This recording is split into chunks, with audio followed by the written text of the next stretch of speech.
व्यक्ति विशेष के लिए नहीं। आपके पास इतनी डिग्रियां हैं, जोड़ने की डिग्री दिखाओ कि तुमने जोड़ा भी कुछ है। भाई को भाई से जोड़ा क्या, सास को बहू से जोड़ा क्या, माँ को बेटे से जोड़ा क्या, केवल कैंची लिए खड़े हो। बहू आती है, पति से बोलती है जी मैं तो अलग रहूंगी, ये तोड़ना है या जोड़ना है? अरे बहुएं तो ऐसी हैं, होनी चाहिए। घर में 4 लोग ही तो हैं, 6 लोग ही तो हैं। 6 लोगों को आप मैनेज नहीं कर पाते तो कैसे पढ़े लिखे हो, ये बताओ। क्या मतलब हुआ तुम्हारी शिक्षा का? हम तो आपसे कम पढ़े हैं और 273 माताओं की सेवा करते हैं, इतने लोगों को मैनेज कर लेते हैं, कोई दिक्कत नहीं है। तुम्हारी एक माँ तुमसे मैनेज नहीं हो रही है, तुम्हारी एक सासू माँ तुमसे मैनेज नहीं हो रही है, हमारी 272-73 माताएं खुश हैं।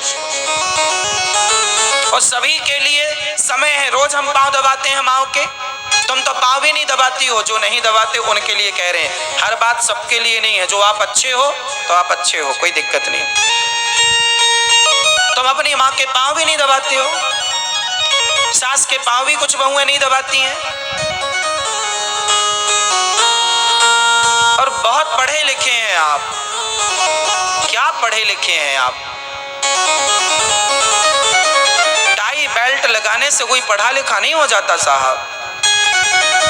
आपकी शिक्षा समाज के काम आ रही है तब तो आप पढ़े लिखे हैं, आप बहुत पढ़े लिखे हैं, पर आपकी विद्या किसी के काम ही नहीं आ रही है।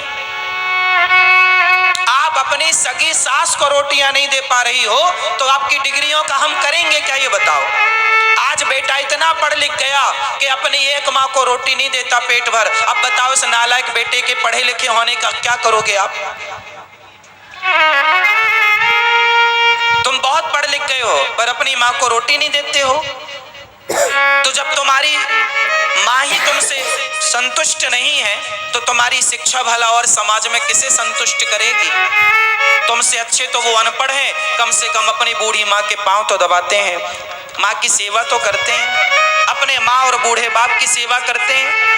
बूढ़ा बाप बिस्तर में मलमूत्र करता है तो कुछ बेटा उसको नहला धुला कर साफ सुथरे कपड़े पहनाकर सेवा करते हैं। आप आश्चर्य मानेंगे, गौरी गोपाल आश्रम में कुछ माताएं ऐसी भी हैं जिन माओ का चलना फिरना नहीं होता, बिस्तर पे मलमूत्र करती हैं। उन माओं को सुव्यवस्थित रोज नहलाना, रोज उनके कपड़े चेंज करना, रोज उनका बिस्तर बदलना, पूरी सेवा एक बेटा जो कर सकता है, मैं क्या क्या बताऊं, सब कुछ ये दास करता है। मुझे कोई दिक्कत नहीं है, हमें तो सेवा के लिए भेजा है भगवान ने। और आप आश्चर्य मानेंगे, आप सबसे कम पढ़ा लिखा हूं मैं। आप जितने लोग यहाँ बैठे होंगे, मैं आप सबसे कम पढ़ा लिखा मैं हूं। मेरे पास डिग्रियां नहीं है और मुझे लगता है कि विद्या ददाति विनयम, विद्वान वो नहीं है जिसके पास डिग्रियां ज्यादा हो। आपकी विद्या से समाज का कितना भला हो रहा है ये मुझे बताओ। आप इतने विद्वान हैं, आपके पास इतनी डिग्रियां हैं, बताओ उससे समाज का क्या फायदा हो रहा है? समाज का तो छोड़ दो, तुम्हारी माँ का, तुम्हारे बाप का क्या फायदा है? क्या तुम उन्हें संतुष्ट रख पा रहे हो? क्या 4 लोगों को मैनेज कर पा रहे हो? 6 लोगों को मेंटेन कर पा रहे हो? नहीं, तो फिर क्या करोगे डिग्रियों का? शिक्षा का अर्थ ही लोगों ने बदल दिया। ये दास अनिरुद्ध देखो, कम पढ़ा लिखा होने के बावजूद भी मुझे इस बात की संतुष्टि है कि मैं किसी के काम आ रहा हूं। मेरे कहे गए शब्दों से लाखों लोगों का जीवन परिवर्तित हो गया। मेरे शब्द काम आ रहे हैं। ये दास जब सेवा करता है माओ की तो लाखों बच्चे हृदय परिवर्तन हो गया उनका, उन्होंने भी अपनी माँ के पांव दबाने स्टार्ट कर दिए। तो मेरा किया हुआ हर कार्य समाज को प्रभावित कर रहा है। मुझे संतुष्टि है कि मैं समाज के काम आ रहा हूं। बताओ, सच्ची बताना, अनिरुद्धाचार्य समाज के काम आ रहा है या नहीं? हम बोझ तो नहीं है समाज पर? यही सवाल आप अपने से पूछ लो बस, कि आप समाज के काम आ रहे हैं? नहीं आ रहे हैं तो आओ, प्रार्थना है। पढ़ाई ऐसी करना जिससे आप समाज के काम आए। डिग्रियां दिखाने से काम ना बनेगा। ना मेरे से आज तक किसी ने डिग्रियां पूछी और ना मैंने किसी को दिखाई। प्रत्यक्ष को प्रमाण की जरूरत नहीं होती। इसलिए आप अपने बच्चों को ना डिग्रियों वाली पढ़ाई पढ़ाओ, भगवान को जो पढ़ाना पढ़ाओ, लेकिन मैं आपसे बस हाथ जोड़ के कहूंगा, अपने बच्चों को कुछ ऐसा पढ़ा देना मेरी माँ कि वो बच्चे समाज के काम आए। लोग कहें कि वाह बेटा, तेरे जैसा बेटा सबके पास हो, तेरे जैसा भाई सबके पास हो। एक ऐसे व्यक्तित्व बनो कि आप जैसा समाज चाहे कि आप जैसा ही हो। आप जैसा बेटा, आप जैसा भाई, आप जैसा आदर्श पति ऐसे बनो कि आप जैसा पति सब चाहें। पत्नी ऐसी बनो कि आप जैसी पत्नी सब चाहें। आदर्श स्थापित करो।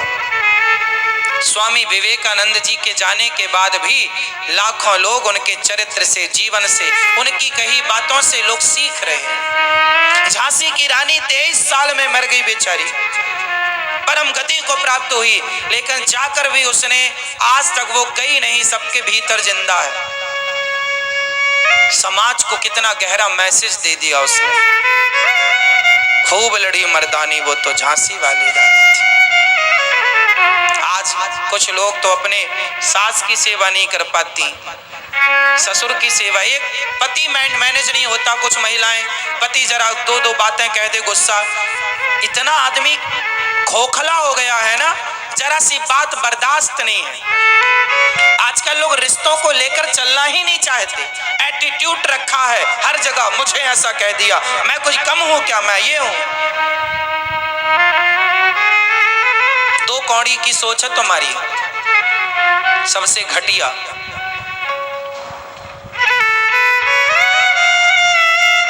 समाज को लेकर चलना पड़ता है।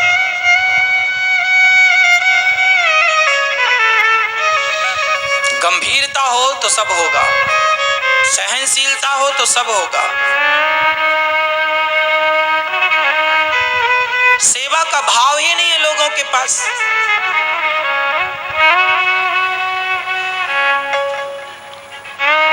लोग अपने ऊपर लाखों खर्च कर लेंगे, डॉक्टर को लाखों दे देंगे, पर क्या मजाल के किसी भूखे के लिए कुछ निकल आवे। कुत्ते के लिए भले बिस्किट महंगे महंगे खिलाएंगे, पर क्या मजाल के कोई भूखा 4 रोटी मांग ले तो दे दें। ताने मारेंगे, कमा के खा नहीं सकते। परोपकार करना जब से तुमने छोड़ा है तब से तुम्हारी दुर्गति हुई है। परोपकार करना शुरू कर दो, समाज के काम आओ। राम जी वनवास किसके लिए गए? अपने लिए। समाज के